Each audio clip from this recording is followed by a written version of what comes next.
This 67-year-old retiree's name is Doug.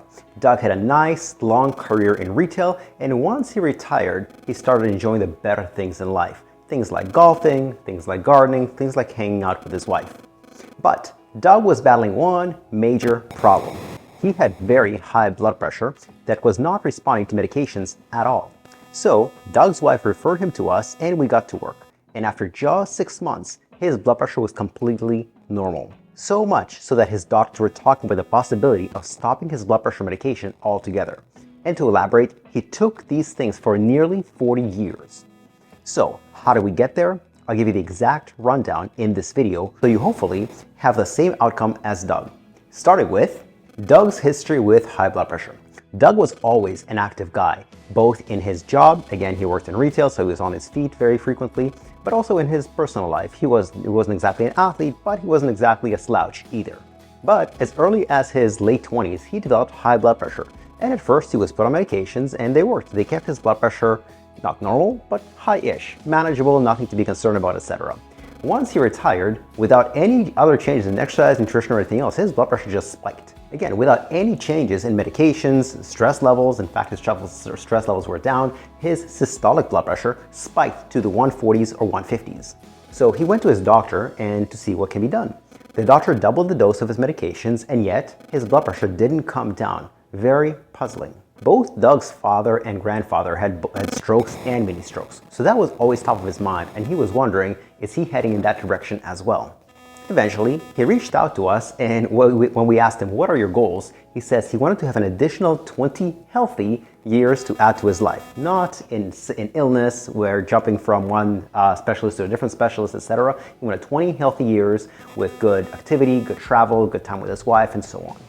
So after speaking with him, I paired up Doug with one of my staff members, his name is Bertwin, and they got to work on the exercise, nutrition, supplementation that we're going to talk about extensively in this video. Let's start with the exercise first. It's one thing to exercise in general, but it's a whole other thing to exercise for high blood pressure. There's a term called exercise prescription, and we use that term prescription very specifically, in the sense that when a doctor prescribes a medication, there's a lot of precision behind it. There's the name of the medication, the dosage, whether you should take it with food or away from food, morning or evening. But just like a doctor would not prescribe the same medication for different conditions, nor does it make sense to follow the same exact exercise program for different conditions. What works for diabetes may not work for high blood pressure. What works for high blood pressure may not work for osteoporosis. So we need a specific exercise program for high blood pressure. But when it comes to exercise prescription, there are also certain parameters. And we sum those up in what's called the FIT principle, F-I-T-T. That stands for frequency, intensity, time, and type. Frequency is how many days per week. The intensity is how hard. If you're lifting weights, that's how much weight. If you're doing cardio, that is a percentage of your maximal heart rate. The time, when it comes to cardio, that's pure duration. In strength training, it's not really time, it's more like volume, sets and reps, and type. Strength training, stretching, cardio. So let's talk about Doug's strength training first. We had him doing it 2 times per week, full body workouts. There are 2 ways to organize strength training. You can do full body workouts or you can do body part splits. Full body workouts have a superior effect on blood pressure compared to body part splits. There is a time and a place for body part splits. Like for example, one day you want to do chest and back, another day you want to do legs and abs and so on. There's a time and a place for that, but high blood pressure is not that case. Full body workouts are superior to body part splits. Now, here's the key to exercise for high blood pressure, and that is the intensity. The intensity needs to be lower than the intensity for other goals, like for diabetes or osteoporosis, etc. With high blood pressure, the key is to stay 3 reps or more away from muscular failure. Why? Because when you're exercising, blood pressure rises. Now, his blood pressure was high to begin with, 140, 150 for the systolic. We couldn't have him go even higher. Now, it's naturally going to go higher in everyone, but when the starting point is already high, we can't really risk going to 220, 230 to 40, even if it's just for a few seconds. So because of that, we stayed far away from muscular failure and worked with 3 sets of 10 to 15 repetitions. And again, if we went to 15 repetitions, it's a weight that he could have done 18 repetitions or more. Of course, strength training has 2 great benefits. One is it lowers your blood pressure, and 2 is it maintains the low blood pressure even if you stop strength training for a few weeks. But there are also drawbacks, which is the obvious rise in blood pressure during the exercise itself for the few seconds that you're doing it. So how do we get the benefits of strength training while mitigating the risks of strength training? The key is proper breathing. For a person without high blood pressure, it is perfectly fine to briefly hold the breath on the most difficult part of the movement. For example, if you're doing a biceps curl, the most difficult part is the midpoint. So it's okay to hold your breath here and then release. For somebody with high blood pressure, there is no time when the breath should be held, because holding the breath includes something called the Valsalva maneuver, where the airway gets sealed off on purpose. We can't do that with high blood pressure. We instruct our high blood pressure clients to exhale when they want to hold their breath. Now, why strength training? By what mechanisms does strength training, especially full body workouts, reduce high blood pressure? There are a number of them. One is called nitric oxide. Nitric oxide is a chemical that our body releases and it opens up blood vessels. Strength training does that very well. Another thing it does is it resets what's called the baroreceptor sensitivity. The baroreceptor is a receptor that senses blood pressure. Now, if blood pressure is too high, the baroreceptor thinks that it's perfect. And that's the reason that it's causing the blood pressure to be too high. When blood pressure goes up even higher as a result of strength training, the baroreceptor says, oh, this is not, my resting blood pressure, my resting level is not normal. That's already elevated. Let me bring it down. Okay, so those are the two major mechanisms by which strength training, especially full body workouts, lower blood pressure. So that's just part one of the exercise routine. That is just the strength training. But it doesn't have to be strength or cardio. There's no reason we can't do both. So we had Doug doing both. On top of his 2 days per week of strength training, he was doing an additional 4 to 5 days per week of cardio. There are certain mechanisms by which strength training reduces blood pressure, but there are a different set of mechanisms by which cardio reduces blood pressure. And so it's helpful to have both to maximize all the mechanisms. And so again, frequency was 4 or 5 days per week.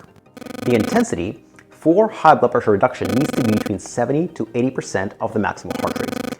Intensities below 70% don't lower blood pressure as much. Intensities above 80% do lower blood pressure significantly, but they also come with a risk. We want maximum benefit, minimum risk. And that sweet zone of 70 to 80% of the maximal heart rate hits that sweet spot. And the duration of his cardio was between 30 to 60 minutes. So it's not like he had to do an hour 4 or 5 days per week. It could be anywhere from half an hour to an hour. As for what specifically did he do, he did a mix of cycling and walking, but the activity itself didn't matter. Everything else is what mattered, which is the frequency, the duration, and the intensity. There's one other very little known exercise that we frequently have our high blood pressure clients do, and that is simple. It is hand grip training. Here's the way to do it. You squeeze both hands with about 30% force. You hold that contraction for 2 minutes, then you release for 3 minutes and repeat it 3 more times. That is done 3 times per week.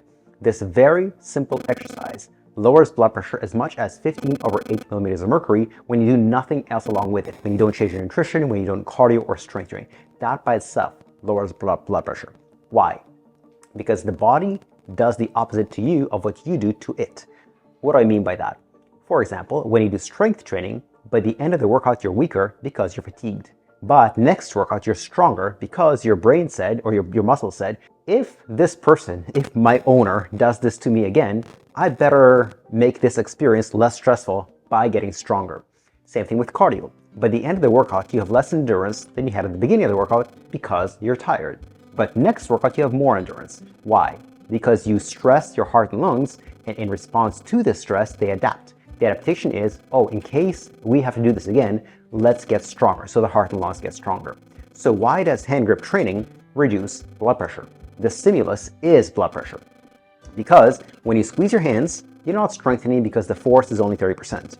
You're also not improving your endurance because it's very small muscles, just the forearm muscles. You're not really using your heart and lungs. So those aren't the stimuli.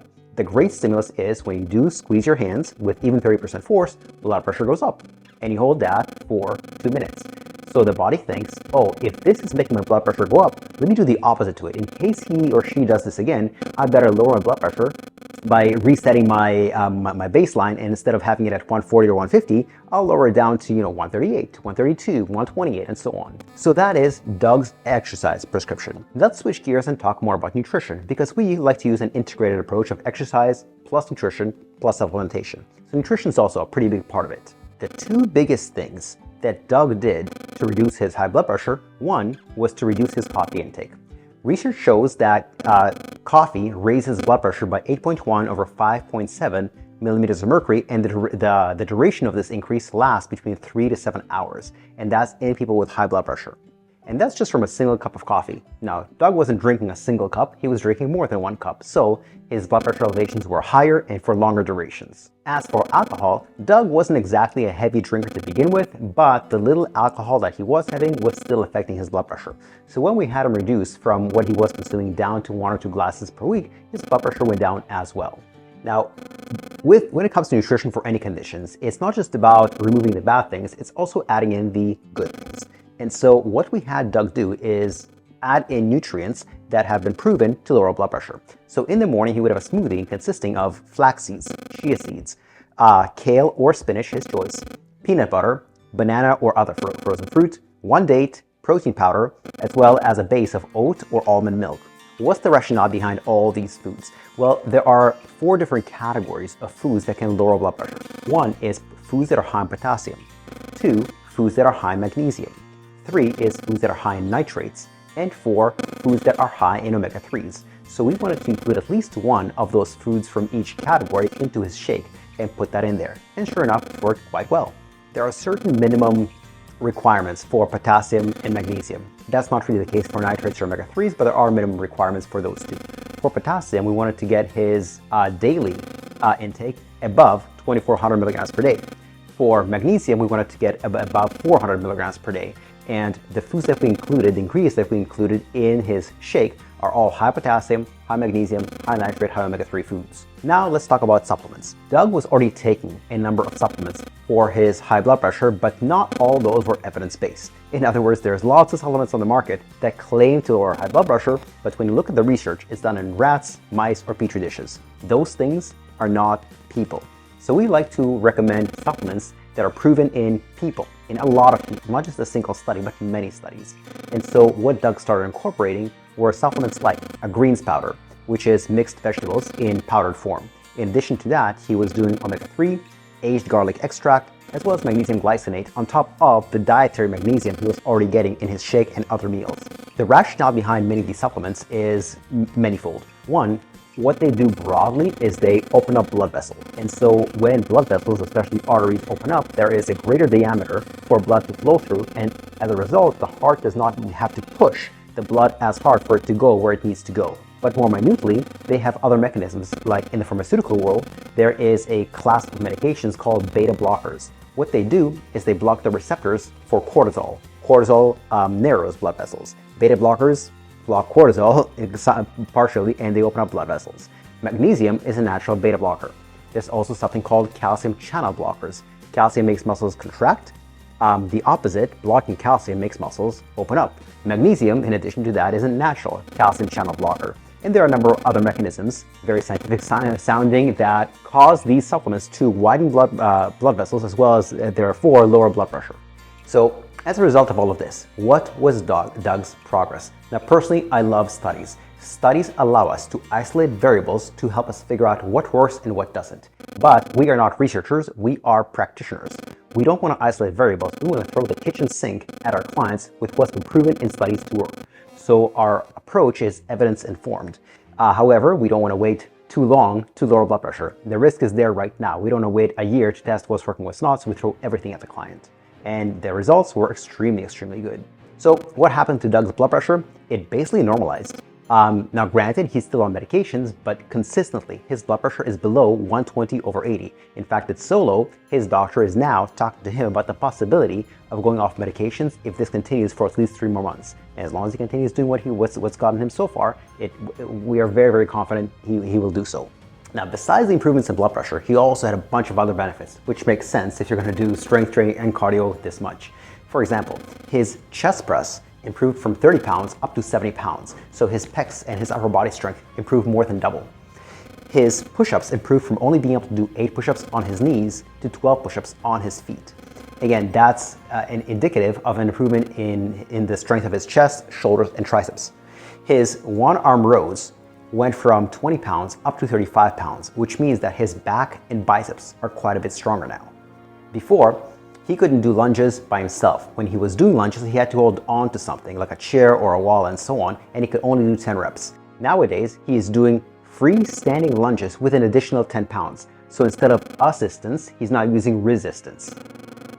How does this carry over? Well, lots of people complain that they have a hard time standing up from, after they tie their shoes, they have a hard time getting up. They have a hard time getting out of their chair, couch, or toilet. Well, that's not Doug anymore. It was him when he first started, but not anymore. And lastly, his goblet squats went from 12 reps with 25 pounds to now 15 reps with 35 pounds. That's indicative of a much stronger lower body as well. Now, let's talk about Doug's obstacles. We like to think that it's a straight line from where he was to, well, a better blood pressure, but it's not quite a straight line. There's the occasional blip along the way. Obstacles are real. Doug was a very, very good client. Great compliance, but not perfect compliance. So one obstacle was, if you have 67 years of a certain habit, it's difficult to change habits, but he still made the effort.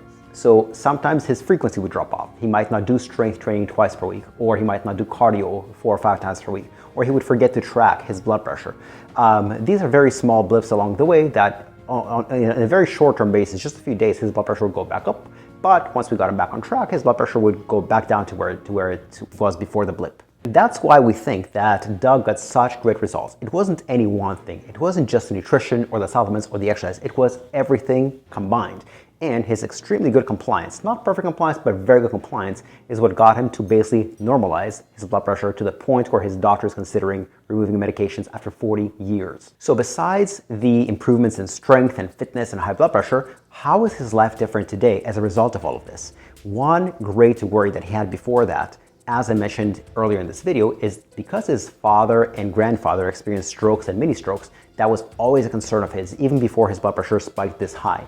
Now, he is way less concerned about that. He's pretty confident that he'll be in good health for years, possibly even 20 good years to come like he wanted. In addition to that, he has way more energy. Before, Doug used to be pretty groggy when he got up in the mornings, and it would take him a few hours to really get going. Now he had energy right from the beginning, as soon as he got out of bed. In addition to that, Doug was never really an active exerciser. He was active at golf and just gardening, but he wasn't an exerciser per se. Now he's taken on exerciser as a self-identity. He's not just somebody who exercises, he is an exerciser. So he plans to maintain that for the rest of his life. Oh, and on top of it all, he's getting a lot of compliments from friends and family on the definition in his chest and biceps. Now granted, he admits he's not an athlete, but he's put on a pretty good amount of muscle for someone who's 67. Now, if you want personalized help with your own blood pressure, we have a Google form in the description to this video. If you fill out that Google form, it doesn't obligate you to anything. All it does is it gets us to schedule a quick 10 to 15 minute Zoom chat with you. There is no pressure, no obligation, no sales pitch, just a discussion of what's your situation and can we help you get there.